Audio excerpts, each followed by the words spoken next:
Donc on se retrouve aujourd'hui dans l'épître de Paul aux Éphésiens au chapitre 2. La dernière fois on avait vu les 7 premiers versets. Et dans ce chapitre, entre autres, Paul nous parle de la formation de l'Église. Et dans ces 7 premiers versets, on a vu à partir de quoi Dieu a créé l'Église. Quel est le matériau de base de l'Église? Ce sont des pécheurs. Des pécheurs dont Dieu a reconnu la mort spirituelle, il a constaté la mort spirituelle. Il a fait un certificat de décès pour toute l'humanité, tous morts spirituellement. Et il a ressuscité ces morts. Il a ressuscité les morts qui ont cru. Il les a ressuscités en Christ et les a fait asseoir en Christ dans les lieux célestes. Ces morts étaient des enfants de colère, des fils de la rébellion, et Dieu en a fait ses enfants. Il les a adoptés. Et je vous propose ce soir de reprendre la lecture à partir du verset 8. Car c'est par la grâce que vous êtes sauvés, par le moyen de la foi. Et cela ne vient pas de vous, c'est le don de Dieu. Ce n'est point par les œuvres, afin que personne ne se glorifie.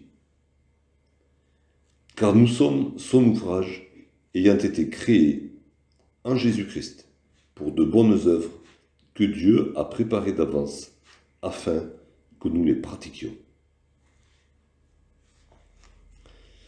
Au verset 8, Paul dit « car c'est par la grâce ». Et ce « car » fait référence forcément à ce qui précède. Et entre autres, dans le verset qui précède, il est question que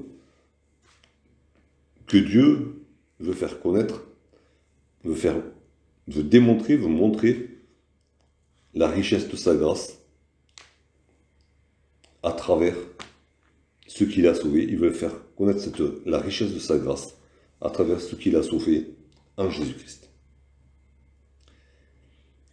Et depuis le début du chapitre, il est question du fait que c'est Dieu qui a ressuscité des morts pour qu'ils soient rendus vivants. Et dans tout le chapitre premier, une grande partie du chapitre premier, il est question justement de ce plan de Dieu, ce plan de salut, qu'il a exécuté, qu'il a conçu lui-même et qu'il a exécuté par sa propre puissance. Et ici, d'une certaine manière, Paul fait la démonstration inverse à partir de là. Jusqu'ici, il a dit c'est Dieu qui a pensé le plan de salut et qui l'a mis en œuvre. Et là, il va démontrer le contraire pour nous montrer que, en fait, nous, on n'y est pour rien. Si c'est Dieu qui a tout fait, l'homme n'y est absolument pour rien. Et dans le salut offert par Dieu en Jésus-Christ, il n'y a rien qui tienne à l'humanité. Tout vient de Dieu. Et donc, c'est pour ça qu'il dit « car c'est par la grâce que vous êtes sauvés, par le moyen de la foi. Et cela ne vient pas de vous, c'est le don de Dieu. »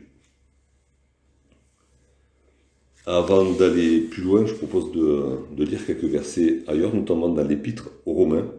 On va rester un petit moment dans l'épître aux Romains, puisqu'on retrouve des mots semblables. Dans Romains, au chapitre 6, le verset 23, on connaît un verset qu'on connaît par cœur, que les enfants ont appris récemment par cœur aussi. Romains 6, 23. Car le salaire du péché, c'est la mort, mais le don gratuit de Dieu, c'est la vie éternelle en Jésus-Christ, notre Seigneur. Ici dans Éphésiens, il est question du don de Dieu, le don de Dieu qui consiste à nous sauver. Et Paul précise, le don de Dieu, c'est la vie éternelle. C'est la même chose, on est sauvé, du coup on reçoit la vie éternelle, comme dans Jean 3,16, afin que nul ne périsse, mais que tous aient la vie éternelle, et quiconque croit ait la vie éternelle. Et donc voilà, le don de Dieu, le cadeau suprême de Dieu à l'humanité, c'est la vie éternelle. Alors, dans les évangiles, il est question, oui, la vie est en Christ, hein, donc ce cadeau est en Christ, mais le don de Dieu, c'est la vie éternelle. Il est question de la grâce dans ce verset aussi. Bon, la grâce, on sait très bien, ça ne vient pas de nous, ça vient de la part de Dieu. Seul Dieu qui est à la fois l'offensé et le juge pouvait décréter la grâce. Et c'est ce qu'il a fait envers ceux qui croient en Jésus-Christ, parce que Jésus-Christ a payé le prix de nos péchés. Et puis, il est aussi question de foi dans ce verset 8. Je propose d'aller voir dans l'épître aux Romains, 2 versets, Romains 10, le verset 17.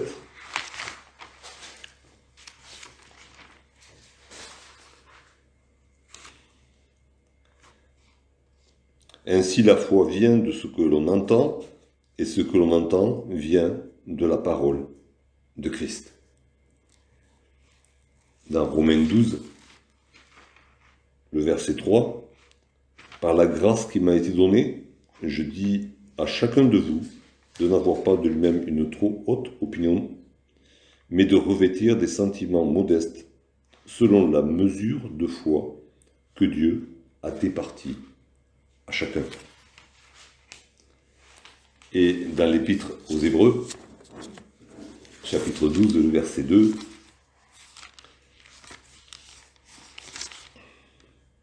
alors c'est une longue phrase encore, hein, c'est l'épître aux Hébreux, ce verset et le verset 2, donc, et là, une partie de cette longue phrase, ayant les regards sur Jésus qui suscite la foi et l'amène à la perfection. Alors quand on lit ce verset 8, hein, car c'est par la grâce que vous êtes sauvés, par le moyen de la foi, alors on pourrait être tenté de penser, alors la grâce, elle vient de Dieu, c'est la grâce envers les hommes pécheurs, et de l'autre côté, il y a les pécheurs qui sont sauvés à cause de leur foi. Alors, c'est pas complètement faux. Alors, c'est très schématique, mais c'est pas complètement faux. Il dit que le juste vivra de foi, que Abraham a été déclaré juste à cause de sa foi. Mais dans les versets qu'on vient de lire, on voit bien que la foi elle-même, elle n'est pas naturelle chez l'homme. C'est Dieu qui fait naître la foi. Hein, Jésus-Christ suscite la foi. La parole de Dieu suscite la foi aussi. Et à chacun il est départi une mesure de foi. Ce qui ne veut pas dire que Dieu refuse la foi à certains. C'est pas du tout ça. Mais même la foi, elle vient de Dieu. Alors on accepte ce cadeau qu'il nous fait ou pas, parce que Dieu se présente. Dieu met des évidences pour qu'on puisse croire en lui. Il met des évidences devant nos yeux. Il se révèle. Mais à l'arrivée, la foi, elle vient aussi de Dieu. Et donc du coup, on a la grâce, on a la foi qui viennent de Dieu. Et c'est un petit peu comme une équation. Hein. Il y a la grâce plus la foi égale le don de Dieu, la vie éternelle. On ne peut pas avoir la vie éternelle sans avoir reçu les 2 premiers éléments, la grâce et la foi, qui viennent également de Dieu.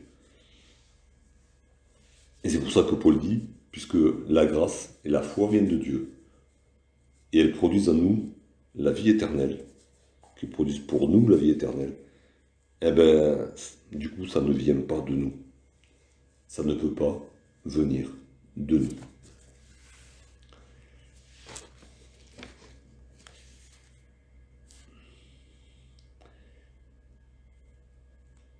Et il poursuit donc,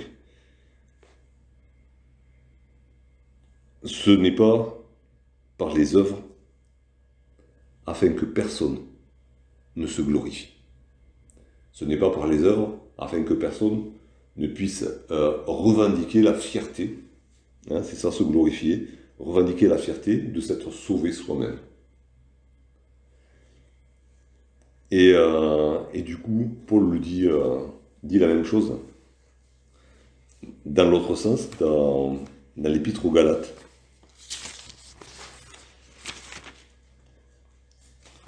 C'est la même vérité, mais on va dire les termes sont inversés. C'est comme dans une addition, on peut inverser les termes de... C'est pas les termes dans une addition, c'est les... Je sais plus. Mais bon, on peut inverser, faire l'addition de pied en haut jusqu'en bas, de bas en haut, d'en bas jusqu'en haut, on retrouve toujours le même résultat. Et Paul, dans Galates, au chapitre 6, et au verset 14, fait cette déclaration: pour ce qui me concerne, loin de moi la pensée de me glorifier d'autre chose que de la croix de notre Seigneur Jésus-Christ, par qui le monde est crucifié pour moi, comme je le suis pour le monde. La fierté de Paul, la seule fierté qu'il revendiquait, ce n'était pas ses œuvres, ce n'était pas son engagement, ce n'était pas même sa foi, ce n'était pas le fait d'avoir annoncé l'évangile à tant et tant de personnes. Sa fierté, elle reposait uniquement sur la croix de Jésus-Christ. C'était sa seule fierté, c'était s'il devait se vanter de quelque chose, c'était de la croix de Jésus-Christ. Il fait penser à... Bon, s'il avait parlé du salut accordé par le Père, ça fait penser à des enfants qui sont fiers de leur papa. Hein, c'est le plus grand, c'est le plus fort, c'est lui qui a tout inventé. Nous, on a un grand frère, et on a connu ça aussi. Hein. Le grand frère, ben, c'est celui pour les petits frères, c'est celui qui a tout fait aussi. Hein, il est toujours passé devant, il a tout fait avant les autres. Et nous, on a cette fierté, on revendique l'honneur d'être des frères de Jésus-Christ, mort sur la croix.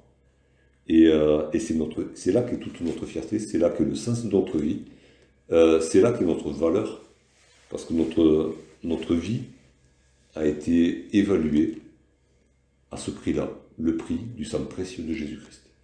Et Dieu n'a pas reculé devant la dépense, il a donné Jésus-Christ pour nous racheter, pour nous avoir à lui.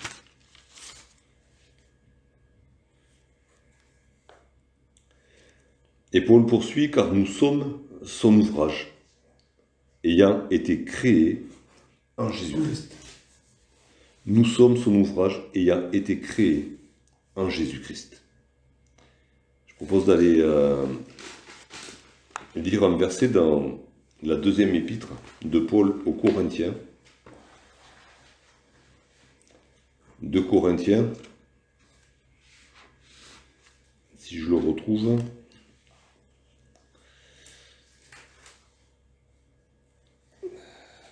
Parce que je n'ai pas marqué la référence entière. Il est question de création aussi.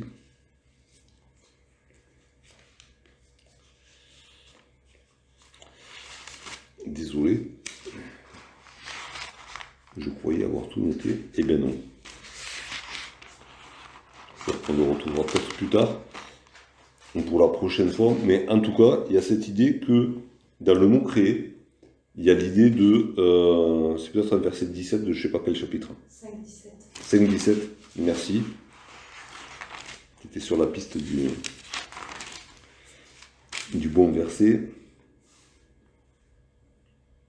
Si quelqu'un est en Christ, voilà, il est une nouvelle création. Les choses anciennes sont passées, toutes choses sont devenues nouvelles. Nous sommes une nouvelle création. Il y a eu la première création, et par la chair, nous sommes descendants du premier Adam. Mais nous, par la foi en Jésus-Christ, nous avons été créés à nouveau.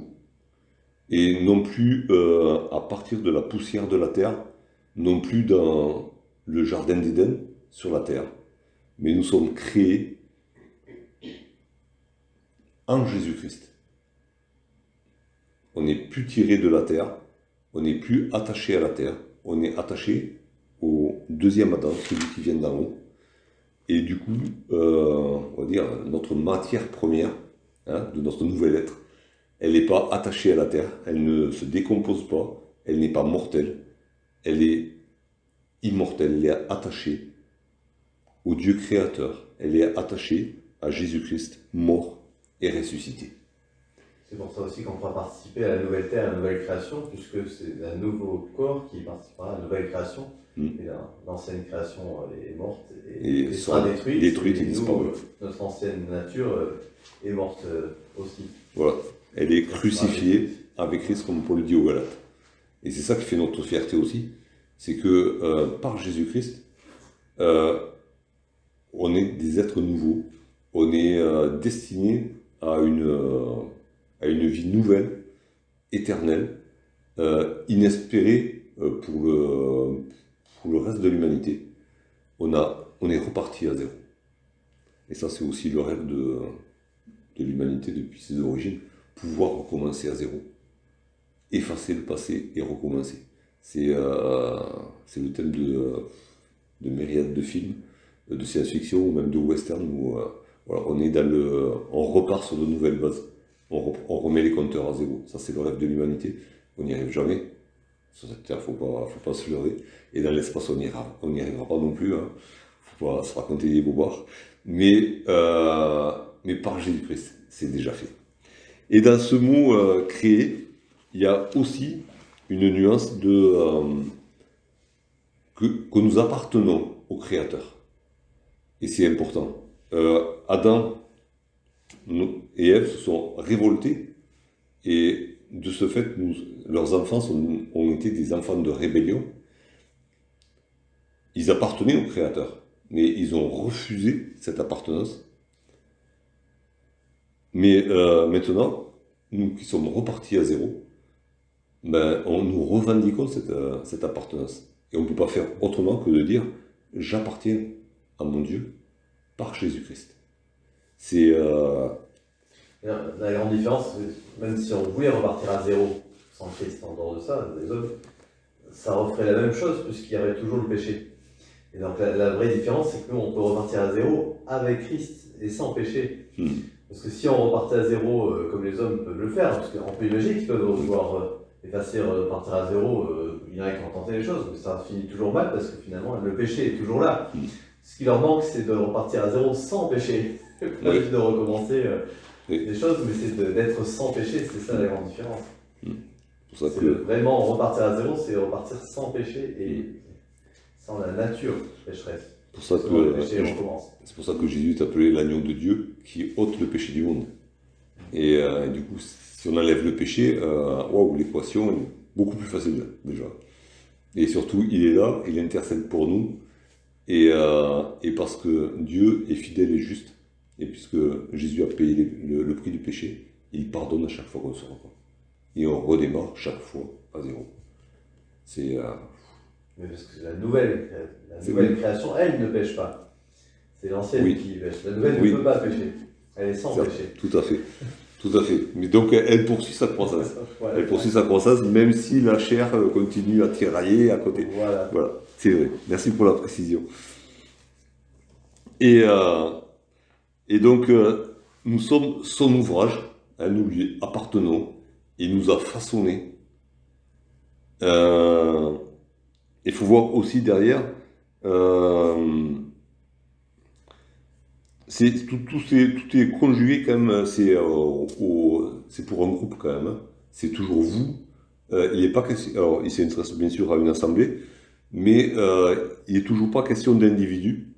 Hein, et au-delà de nous-mêmes qui sommes formés individuellement, qui sommes régénérés, qui sommes nés de nouveau individuellement, il y a la construction de l'assemblée aussi, de l'Église. Et l'Église est l'ouvrage de Dieu. C'est pas une œuvre humaine, même si Dieu demande à des hommes s'il équipe des hommes, s'il donne des hommes pour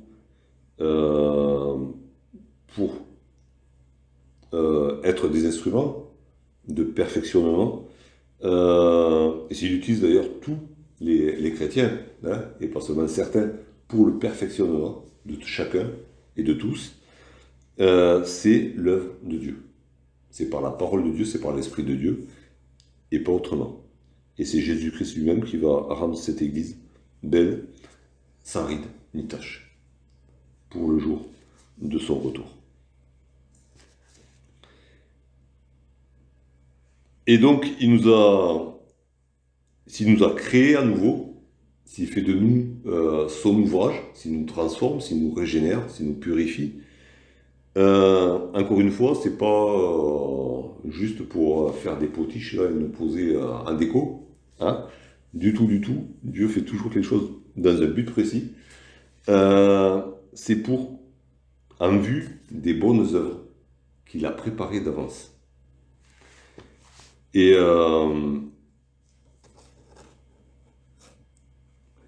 c'était pas gagné d'avance qu'on puisse pratiquer des bonnes œuvres, là non plus. Parce que par la chair, c'est pas possible. L'ancienne création ne peut rien produire de bon. Et je propose de lire quelques versets. Premier dans l'Épître aux Romains, Romains 7.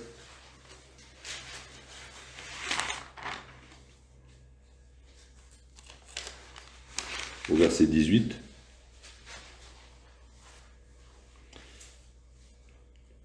Alors, Paul parle de sa nouvelle nature, de son ancienne nature dans ce passage. Et c'est forcément son ancienne nature, quand il en parle. Il dit « Ce qui est bon, je le sais, n'habite pas en moi, c'est-à-dire dans ma chair. J'ai la volonté, mais non le pouvoir de faire le bien. » L'ancienne création, l'ancienne nature, c'est ce qui est bien, ce qui est mal. Dieu nous a donné une conscience pour faire la différence entre le bien et le mal, même si cette conscience elle est un petit peu faussée par le péché, on est capable de discerner ce qui est bien, ce qui est mal, dans les grandes lignes.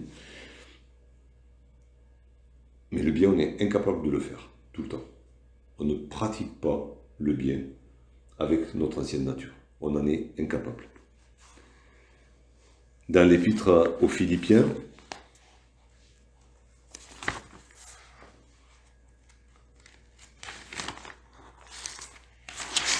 au chapitre 2,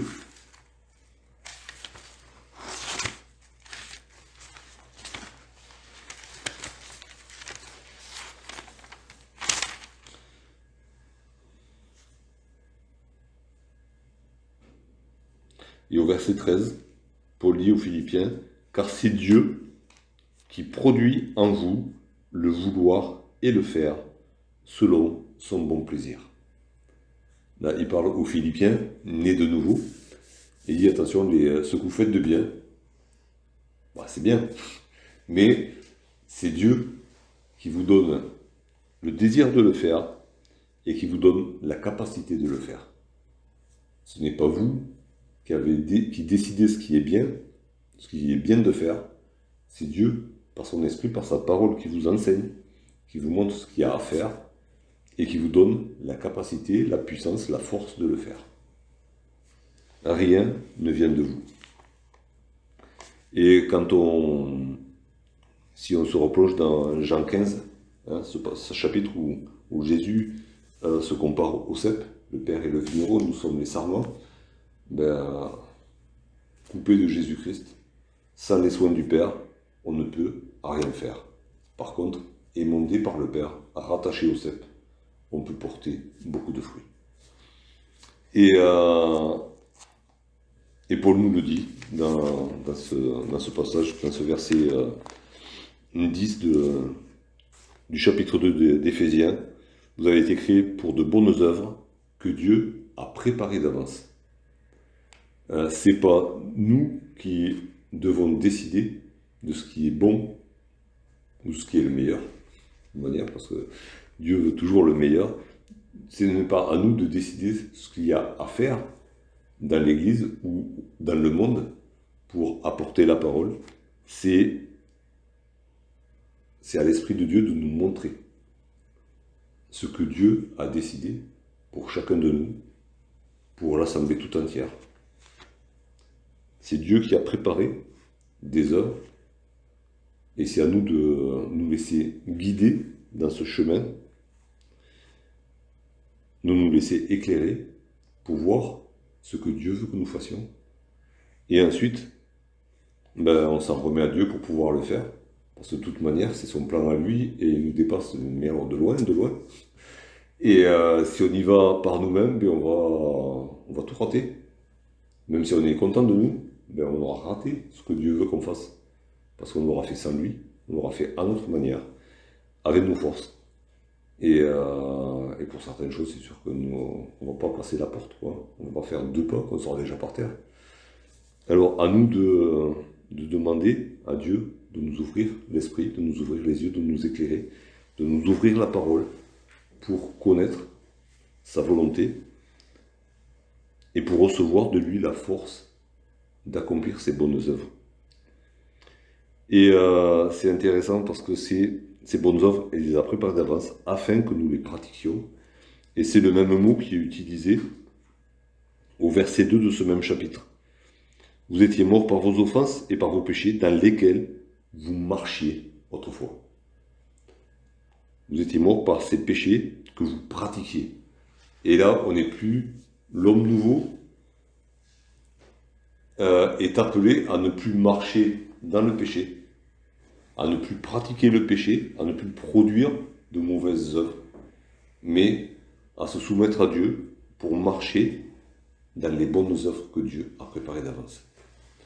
Et c'est là on va dire la pierre de touche, la preuve du salut qu'a reçu le croyant, du salut qui aussi se manifeste dans l'assemblée, c'est que on a changé de comportement, on a changé d'orientation. Ça doit être évident. On ne travaille plus pour notre chair, on ne travaille plus pour ce qui brille dans le monde, on ne pratique plus les choses que le monde pratique, on ne se conforme plus, comme dit Paul aux Romains, dans le chapitre 12, au monde présent, mais on se conforme au monde céleste, on se conforme au royaume de Dieu, et du coup, on vit selon la loi de Dieu, la loi du royaume de Dieu, et on pratique les œuvres du royaume de Dieu, et on travaille à l'établissement du royaume de Dieu.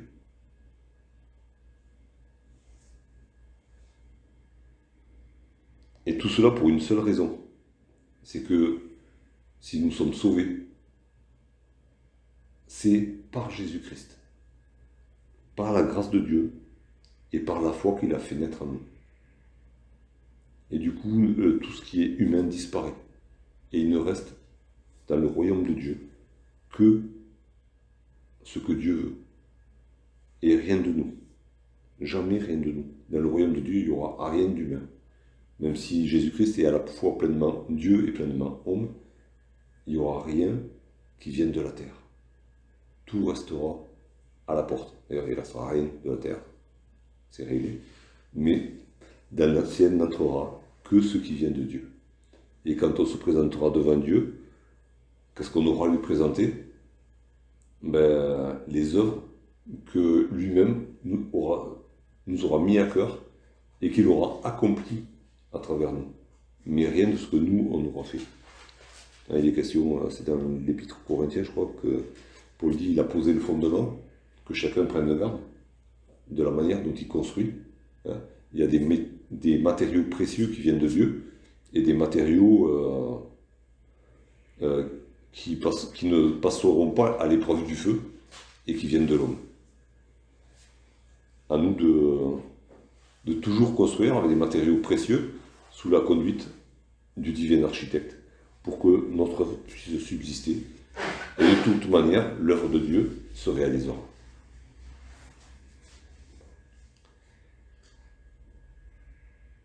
C'est notre désir de le faire. Et si c'est notre désir, c'est la volonté de Dieu. Elle va s'accomplir dans nos vies. Elle va s'accomplir pour chacun de nous. Elle va s'accomplir dans notre assemblée pour la gloire de Dieu.